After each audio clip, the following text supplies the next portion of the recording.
Alright, here's a quick tips and tricks tutorial addressing Larry's post from the forum, how to unjoin previously joined pieces, how to remove gutters, how to remove partial gutters, and check face orientation by switching from texture view to solid view. I actually have some different suggestions on how I do this. Neither is right or wrong, just however you'd like to do it. But let's go first on how to unjoin a piece. Basically, if you've got a piece that you've put together, and so I've got this lower layer that's all one member. You see it's got a base material to it. If I bring it into Unity, we put some brick on it, the whole thing's going to be brick. It's a single mesh right now. However, you can elect to individually assign materials to faces. So there's two ways to do this. The first way to do it, say you want to put stone on the front, brick on the side. If you want these two faces here to be brick, you could select both of them and add a new material. So I'm doing left mouse click, shift left mouse, and the two front faces are selected, and then come over here to the material tab and add a new material and click the word new, and then let's call this brick and hit enter. And so now these front faces are assigned to the word brick. So when you bring it into Unity, there's now going to be base and there's going to be brick for this mesh. And so it's still one mesh, but it's got two materials to it.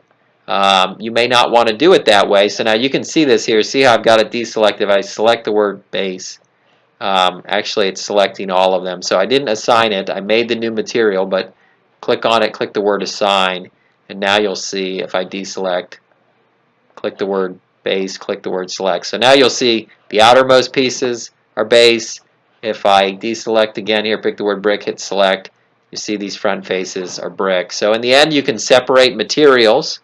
The other way to do it is you can actually separate this mesh as well. So if you don't want these to be a part of, say you screwed the mesh up and you don't want these faces to be a part of this mesh, then you just select the ones you want to go into their new layer or separate, hit the word P to create the separation, and then choose by selection here, or just the word selection. And so now I've got different layers. So I've got the three outer walls and then this other wall. They're all separate layers now. They're not the same mesh anymore, and you've just basically uncombined the mesh. Now you can select them again and click the word join if you want them to go back together.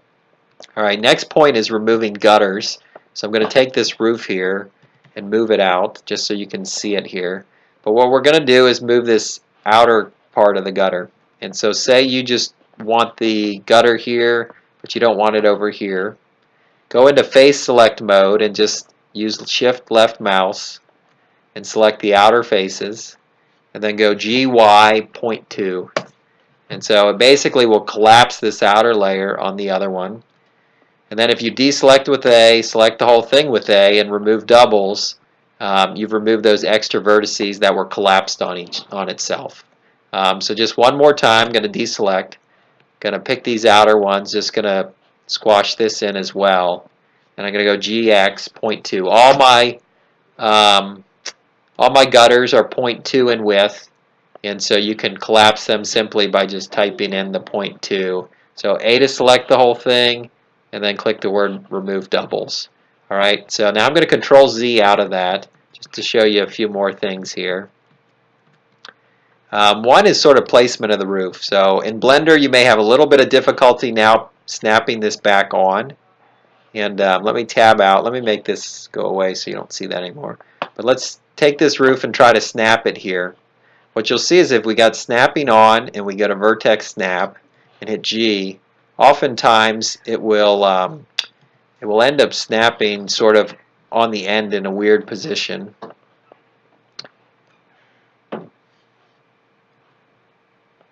Okay, so see how it's snapped here, and it's odd, but now I have it in a spot where I can control it with the numpad. It's flush here, so what I want to do first is you could move it in by the amount of the roof, which is 0.2, or you could just move it over 6. Let's just go GX6 and show you what happens. Now you're going to see it's flush on this right end. So it's flush in both the Y and the X, and so you still want that overhang of the gutter. So go GX 0.2, and then GY, it's going to be minus in this case, GY minus 0.2, and now we've got it back on the roof how we want it. Okay, so that's just one way of dealing with Blender and the snapping. It's going to be hard for you to snap it exactly to this vertex. So usually I just let it do what it wants to do. It will usually snap it flush and then use the numpad to get it right. Now the only other thing I'm doing here that I wanted to show you is I'm creating some overhangs. And so maybe you don't want just the gutter. You actually want this physical sort of overhang that you get. And the way we're going to do that is if you've created your roof where it has an underside to it, you're going to be able to stretch it or scale it and then have an underside to it. So let's tab out, or actually let's tab into this, make sure all this is joined here. I'm going to remove doubles. All right, tab out. What you're going to do is go into edit mode, and then you're going to hit A to select the whole thing, and then you hit S to scale it, and Shift Z. By hitting Shift Z, you're going to prevent it from scaling in the Z axis. So let me escape here and take off the snapping first, but S, Shift Z, and now you're going to see how it only moves it in the X and Y dimensions, but the height does not change. So let's do it with the numpad. So S, Shift Z, 1.1, and so that increases it by 10%. If you typed in 1, it would scale it by a factor of 1, which would mean it wouldn't change it. But if we do 1.1, that's moving it 10%, and you see it creates that overhang. Obviously, you can make it bigger or smaller depending on your preferences. So I think that's kind of a nice way to get some dimension to the roof and not be sort of so cookie cutter the way I've kind of got it set up. So only other thing I want to do is show you how to create a recess. So Larry asked about creating a recess, and we're going to do that here on the side. You might want to do that if you've got a door that you want to put there and you want it to be a recess. I'm going to get this out of our way here. But let's just create a recess here on this side panel. So I'm going to select this set of faces I have. Now, let's make sure they're all joined. So they're all joined as one mesh here. So we've created this layer and we removed doubles and we joined all these faces, so you'll see how they're stuck together. All you're going to need to do to create a recess is hit E to extrude and then just move it in. And now in the end I want to move it a set number, so I'm going to go GX-1. Sorry, GX1. And so that's going to inset at exactly 1. Now what you'll see when you do that, got to get this thing out of my way still. Let me just hide it. Sorry about that.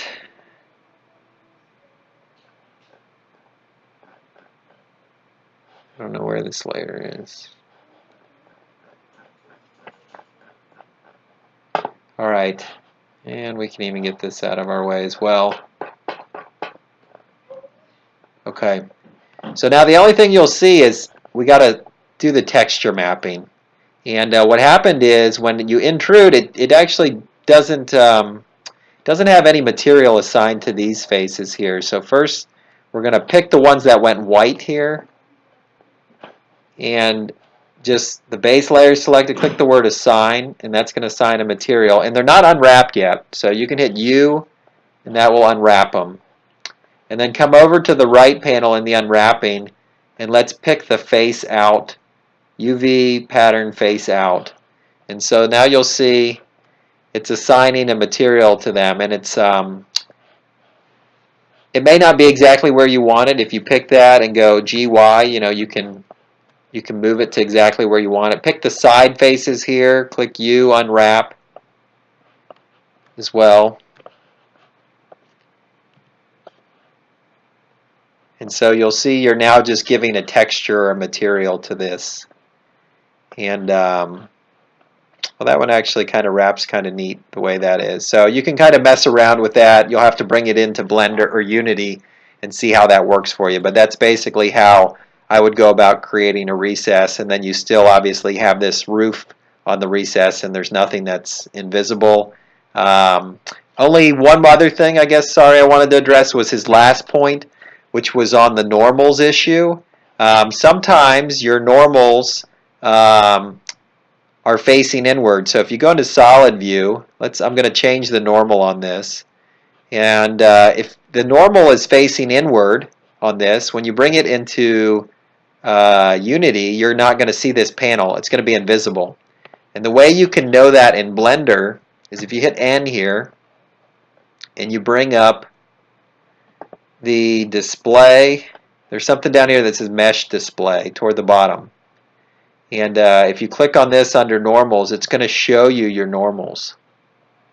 And I've got them set to 1 meter here. So these blue lines coming off these faces are your normals. So if I select this face here and I click Mesh Normals, Flip Normals, you'll see it's gone. And that's because it's now, the normal is now calculated inside. So if you want to make sure your normals are correct and you're not going to have an invisible face in Unity, remember all these need to face out. So you can either choose Flip Normal on this or recalculate outside, and it will usually flip it correctly. But sometimes the recalculate outside does not work and you'll want to individually do it. But this is the best way I know of on how to view these. And you can change this to like 40 cm if you just want it to be shorter and view that.